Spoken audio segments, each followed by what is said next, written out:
Hello friends, welcome back to your own channel. आज का हमारा टॉपिक है क्रिया। क्रिया यानी कि वर्ब, अर्थात जो कोई काम किया जा रहा है या जो कोई काम हो रहा है। इसके साथ ही हम अकर्मक और सकर्मक क्रिया के बारे में भी बात करेंगे, जो कि कर्म के आधार पर क्रिया के दो भेद हैं।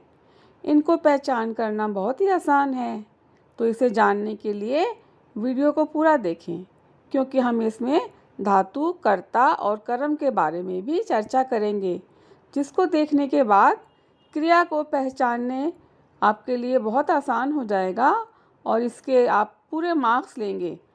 तो सबसे पहले जानते हैं क्रिया किसे कहते हैं। जिस शब्द या शब्द समूह से किसी कार्य के करने या होने का पता चले उसे हम क्रिया कहते हैं। क्रिया यानी एक्शन वर्ड या वर्ब, जैसे पढ़ना, लिखना, हंसना, रोना, सोना, चलना, दौड़ना, सोचना इत्यादि। अब कुछ काम किए जाते हैं और कुछ काम अपने आप हो जाते हैं। तो अपने आप या खुद होने वाले काम हैं, जैसे हवा अपने आप चलती है, उसे चलाना नहीं पड़ता। सूरज, चंद्रमा खुद उदय और अस्त होते हैं और हमें रोशनी और चमक देते हैं, उजाला देते हैं और गर्मी देते हैं। हमें उनसे कहना नहीं पड़ता। इसी प्रकार सारे मौसम अपने समय पर खुद आ जाते हैं, हमें उन्हें बुलाना नहीं पड़ता। इसके बाद हम कुछ उदाहरण देखते हैं। माँ भोजन पका रही है, नौकर बाजार जाता है, गायें घास चर रही थी। तो इन वाक्यों में पकाना, जाना, चरना ये कार्य हो रहे हैं और जो मुख्य कार्य हैं, अर्थात वो क्रिया है, लेकिन साथ ही रहा है और थी भी हैं, जो कि सहायक क्रियाएं हैं, क्योंकि ये क्रिया को पूरे होने में उनकी सहायता करते हैं। यानी कि मुख्य क्रिया को पूरा करने में जो शब्द सहायता करते हैं उन्हें हम सहायक क्रिया शब्द कहते हैं। मुख्य क्रियाएं हैं पका, जाता और चर, और सहायक क्रियाएं हैं, इन वाक्यों में सहायक क्रियाएं हैं रही है और रही थी। तो आप जान गए ना कि जिन शब्दों से किसी कार्य के करने या होने का पता चले वह क्रिया शब्द है। तो इस क्रिया शब्द में एक क्रिया वाक्य में एक कर्ता होता है, एक कर्म होता है। तो सबसे पहले हम कर्ता यानी सब्जेक्ट को समझेंगे। हर एक वाक्य में एक सब्जेक्ट होता है, कर्ता होता है और क्रिया होती है, और कुछ वाक्यों में कर्म भी पाया जाता है। यानी कि एक वाक्य में तीनों ही होते हैं, कर्ता, क्रिया और कर्म। और किसी किसी वाक्य में कर्म नहीं भी होता, उसमें सिर्फ कर्ता और क्रिया ही होते हैं। तो कर्ता क्या है? काम को करने वाला कर्ता है, यानी जो भी व्यक्ति या प्राणी काम कर रहा है वह कर्ता है, जिसे सब्जेक्ट भी कहा जाता है। जैसे माँ अपने बच्चे को सुला रही है, हलवाई मिठाई बना रहा है। तो यहाँ बच्चे को सुलाने का काम कौन कर रहा है? माँ। और मिठाई बनाने का काम कौन कर रहा है? हलवाई। तो इस प्रकार यहाँ कर्ता कौन हुए? माँ और हलवाई, यानी कि काम को करने वाला कर्ता। अब कर्ता समझ आ गया, तो हम कर्म देखते हैं। कर्म क्या है? कर्ता जो भी काम करता है उसे कर्म कहते हैं। जैसे हमारा यहाँ प्रश्न होना चाहिए इन वाक्यों से संबंधित, माँ क्या कर रही है? उसका उत्तर है सुला रही है। तो सुलाना क्या हो गया? माँ द्वारा किया जाने वाला कर्म, यानी कि कार्य। तो क्रिया और कर्ता के बीच में क्या प्रश्न लगाकर जो उत्तर मिलता है उसे कर्म कहते हैं। यानी कर्ता जो भी काम कर रहा है वो क्या होगा? वो उसका कर्म होगा। धातु आइए अब जानें धातु के बारे में। धातु क्या है? क्रिया का मूल रूप धातु कहलाता है। मूल अर्थात जिन शब्दों से अन्य क्रिया शब्द बनते हैं, जैसे लिख, पढ़, गा, दौड़, चल, सो, खा आदि। ये सभी धातु शब्द हैं। इनके पीछे प्रत्यय जोड़कर क्रियाएं बनती हैं। जैसे लिख के साथ ता जोड़ते हैं तो लिखता, पढ़ के साथ ता जोड़े तो पढ़ता, गाता, दौड़ता, चलता, सोता, खाता आदि। तो आप जान गए हैं कि इन मूल क्रिया धातुओं में हम पीछे प्रत्यय लगाकर क्रिया शब्दों की रचना कर सकते हैं। तो इस प्रकार कर्म को हमने जान लिया। तो अब कर्म के आधार पर क्रिया के दो भेदों को हम जानेंगे। ये दो भेद हैं, पहला अकर्मक क्रिया और दूसरा सकर्मक क्रिया। तो चलिए पहले अकर्मक क्रिया की चर्चा कर लेते हैं। अकर्मक यानी बिना कर्म के। अ मतलब बिना और कर्मक मतलब कर्म के। तो जिन क्रियाओं को कर्म की आवश्यकता नहीं होती, वहाँ क्रियाओं का फल सीधा कर्ता पर पड़ता है, वे अकर्मक क्रिया कहलाती हैं, अर्थात बिना कर्मक, अर्थात बिना कर्म के। उदाहरण, पहला, नेहा हंसती है, मोहन नहा रहा है, हवा चलने लगी। तो इसमें पहले हम कर्ता, क्रिया और कर्म को देखते हैं। तो इसमें नेहा क्या है? कर्ता, हस्ती क्या है? क्रिया, और है सहायक क्रिया। तो यदि हम प्रश्न करते हैं नेहा क्या हंसती है, किसे हंसती है, तो यहाँ पर इसका कोई उत्तर नहीं मिलता। यानी जब कर्ता और क्रिया के बीच में क्या और किसे प्रश्न का कोई उत्तर नहीं मिलता, तो वह क्रिया अकर्मक होती है, यानी कि बिना कर्म के। तो इस प्रकार नेहा हंसती है वाक्य अकर्मक क्रिया है। दूसरा, मोहन नहा रहा है, तो इसमें मोहन कर्ता है, नहा, नहाना, नहा रहा है क्रिया है। तो हम प्रश्न करेंगे कर्ता के लिए कि मोहन क्या नहा रहा है या मोहन किसे नहा रहा है, तो उत्तर नहीं मिला। तो इस प्रकार यह भी अकर्मक क्रिया है। तीसरा उदाहरण है हवा चलने लगी। हवा यहाँ पर कर्ता है क्योंकि वो चल रही है, और चलने लगी क्रिया है। तो हवा क्या चलने लगी, हवा किसे चलने लगी, इसका उत्तर कुछ नहीं है। तो ये भी एक अकर्मक क्रिया है। तो इसी प्रकार कुछ अन्य अकर्मक क्रियाएं हैं, सोना, रोना, जागना, आना, डरना, उतरना, उड़ना, भागना, बैठना, तैरना, डूबना, उगना, उड़ना, टहलना इत्यादि। और सकर्मक क्रिया किसे कहते हैं? सा का अर्थ होता है साथ, और कर्मक मतलब कर्म के, तो कर्म के साथ।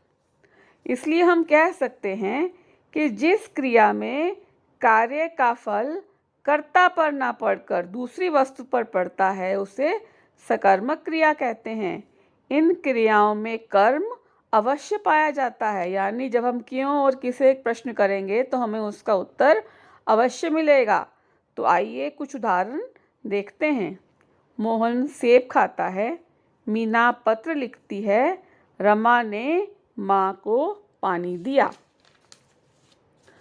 तो पहला इसमें जो उदाहरण है उसमें मोहन क्या है? कर्ता, और खाता है क्या है? क्रिया। तो हम प्रश्न करेंगे मोहन क्या खाता है, उसका उत्तर मिलता है सेब। तो जो क्या का उत्तर है सेब, वो इस वाक्य का कर्म है। तो यह वाक्य सकर्मक क्रिया है। दूसरा उदाहरण है मीना पत्र लिखती है। तो मीना क्या है? कर्ता, लिखती है क्या है? क्रिया। तो प्रश्न करेंगे हम मीना क्या लिखती है, तो उत्तर है पत्र। तो पत्र उसका कर्म है, तो यह एक सकर्मक क्रिया है। अब अगला उदाहरण है रमा। अगला हमारा उदाहरण है रमा ने माँ को पानी दिया। तो इसमें रमा क्या है? कर्ता, दिया है क्रिया। तो प्रश्न हम करेंगे रमा ने क्या दिया? उत्तर मिला पानी। और रमा ने पानी किसे दिया? पानी माँ को दिया। तो इस तरह यह एक सकर्मक क्रिया है, परंतु इसमें एक कर्म ना होकर दो कर्म हैं। तो इस आधार पर सकर्मक क्रिया के दो भेद बन गए, पहला एक कर्मक क्रिया और दूसरी दो कर्मक क्रिया। तो हम पहला भेद देखते हैं, एक कर्मक क्रिया। जिन क्रियाओं में कर्ता का एक कर्म होता है वे एक कर्मक क्रिया कहलाती हैं। जैसे रवि ने बगीचे में एक पौधा लगाया। तो रवि ने क्या लगाया? इसमें रवि कर्ता है और लगाया उसकी क्रिया। तो हम प्रश्न करेंगे रवि ने क्या लगाया? पौधा। उसका उत्तर है पौधा। रवि ने बगीचे में किसे लगाया? तो भी एक ही उत्तर है, पौधा। क्या और किसे का एक ही उत्तर होता है, यानी एक कर्म है, तो इसको हम कहेंगे एक कर्मक क्रिया। माँ फल खरीद रही है। माँ करता है और खरीद रही है क्रिया। तो प्रश्न करते हैं क्या खरीद रही है? उत्तर मिलता है फल। किसे खरीद रही है? तो भी उत्तर फल ही है, तो एक ही कर्म है फल, तो इसे भी हम एक कर्मक क्रिया ही कहेंगे। यहाँ पर एक बात याद रखने योग्य है, यदि कर्ता और क्रिया के बीच में हमें क्या और किसे प्रश्न लगाकर हम प्रश्न करते हैं, ये याद रखिए हमें क्या और किसे लगाकर ही प्रश्न करना है, कहाँ, क्यों, किस लिए। ये अन्य प्रश्नवाचक शब्द का यूज़ नहीं करना है। तो यदि क्या और किसे का एक ही उत्तर मिलता है तो क्रिया एक कर्मक होती है। सकर्मक क्रिया का दूसरा भेद है द्विकर्मक क्रिया। जिन क्रियाओं में दो कर्म पाए जाते हैं, यानी जिनमें दो कर्मों की अपेक्षा की जाती है, उन्हें द्विकर्मक क्रिया कहते हैं। जैसे माँ ने रमेश को जलेबी खिलाई। सभी मित्रों ने दूसरा उदाहरण है, सभी मित्रों ने रोहन को उपहार दिया। तो पहले वाक्य में माँ कर्ता है, खिलाई क्रिया है। तो हम प्रश्न पूछेंगे माँ ने क्या खिलाई? कर्ता और क्रिया के बीच में हमने क्या लगा के प्रश्न पूछना है, याद है ना आपको? तो इसका उत्तर मिलेगा जलेबी। अब किसे का प्रश्न करिए, किसे खिलाई? तो उत्तर अलग मिला, रमेश को। तो जब क्या और किसे का अलग अलग उत्तर मिलता है, यानी हमारे दो कर्म हो गए, जलेबी और रमेश, तो यह क्रिया द्विकर्मक क्रिया है। तो दूसरे वाक्य में सभी मित्र क्या हैं? कर्ता, और दिया क्या है? क्रिया। तो कर्ता और कर्म के बीच में हम पहले प्रश्न पूछेंगे क्या। तो सभी मित्रों ने क्या दिया? उपहार दिया। दूसरा हमारा शब्द, प्रश्न का शब्द है किसे दिया? उपहार किसे दिया? रोहन को। तो इस प्रकार दो उत्तर अलग अलग मिले, रोहन और उपहार। तो इस आधार पर यह क्रिया द्विकर्मक क्रिया है। तो इस प्रकार जब तक आप क्रिया अब तक आपको क्रिया अच्छी तरह समझ आ गई होगी। तो इसे और अच्छी तरह समझने के लिए इस प्रकार देखिए। सबसे पहले हम याद रखिए दिमाग में, सबसे पहले आपको क्या करना है, शब्द वाक्य के अंदर कर्ता ढूंढना है, यानी सब्जेक्ट।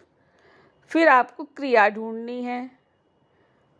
उसके बाद कर्ता और क्रिया के बीच में आपको क्या और किसे का प्रश्न पूछना है। तो आपको ये याद रखना है कि आपको कर्ता अवश्य ढूंढना है, नहीं तो गलती हो सकती है। जैसे हवा चल रही है, अब अगर मैं कहूँ कि क्या चल रही है तो आप कहेंगी हवा, पर तो हवा तो यहाँ पर कर्ता है, इसलिए उसे हम कर्म नहीं कह सकते, यहाँ पर गलती हो सकती है। तो इसलिए सबसे पहले आप क्रिया का भेद जानने के लिए कर्ता को ढूंढिए। यहाँ पर हवा चलने का काम कर रही है, तो इसलिए सबसे पहले हम कहेंगे कि हवा यहाँ पर कर्ता है, ना कि कर्म। फिर क्रिया को ढूंढिए और फिर इन दोनों के बीच में क्या और किसे, ये दो प्रश्न पूछने हैं। यदि एक कर्म मिले तो क्रिया एक कर्मक, यदि दो उत्तर अलग अलग मिलें तो क्रिया द्विकर्मक, और यदि कोई उत्तर ना मिले तो क्रिया अकर्मक। तो अब तक आपको क्रिया और उसके भेद अच्छी तरह से समझ आ गए होंगे। तो चलिए उसकी परीक्षा के लिए हम कुछ अभ्यास कार्य कर लेते हैं। दिए गए वाक्यों में क्रिया के भेदों के नाम लिखिए। बच्चा दूध पी रहा है, तो इसमें कर्ता कौन है? बच्चा। क्रिया क्या है? पी रहा है। तो प्रश्न पूछिए, बच्चा क्या पी रहा है?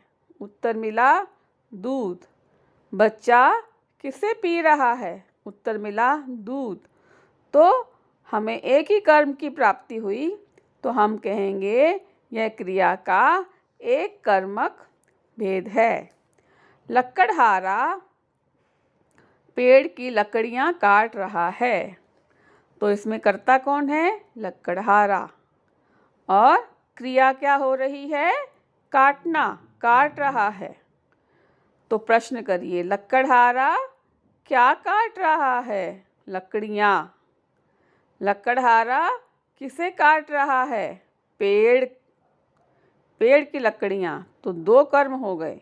तो इसलिए पेड़ और लकड़ियाँ दो कर्म प्राप्त होने के बाद हम कहेंगे कि यह क्रिया का द्विकर्मक भेद है। नौकर ने मालिक को भोजन परोसा, तो इसमें कर्ता कौन है? नौकर। और क्रिया क्या है? परोसा। तो प्रश्न करेंगे, नौकर ने क्या परोसा? भोजन। नौकर ने भोजन किसे परोसा? मालिक को। तो क्या और किसे, दोनों का उत्तर अलग अलग मिल गया, अर्थात हमें दो कर्मों की प्राप्ति हो गई। तो यह क्रिया भी द्विकर्मक क्रिया है। फिर अगला सेंटेंस है, मछली तालाब में तैरती है, तो इसमें कर्ता कौन है? मछली। क्रिया क्या है? तैरती है। तो प्रश्न पूछेंगे, मछली क्या तैरती है? कुछ उत्तर नहीं है। मछली किसे तैरती है? कुछ उत्तर नहीं है। तो क्या और किसे का कुछ उत्तर नहीं मिला, तो इसलिए यह क्रिया अकर्मक है, यानी इसमें कर्म का अभाव है। तो इस प्रकार अब आप अच्छी तरह समझ गए होंगे कि क्रिया को किस तरह पहचानना है। यदि अभी भी समझने में कोई मुश्किल आए तो कमेंट बॉक्स में लिखिए। तो फ्रेंड्स, अगर आपको ये वीडियो पसंद आया तो इसे लाइक शेयर कीजिए और चैनल को सब्सक्राइब कीजिए। Happy learning. Thanks for watching the whole video. Bye bye till next video.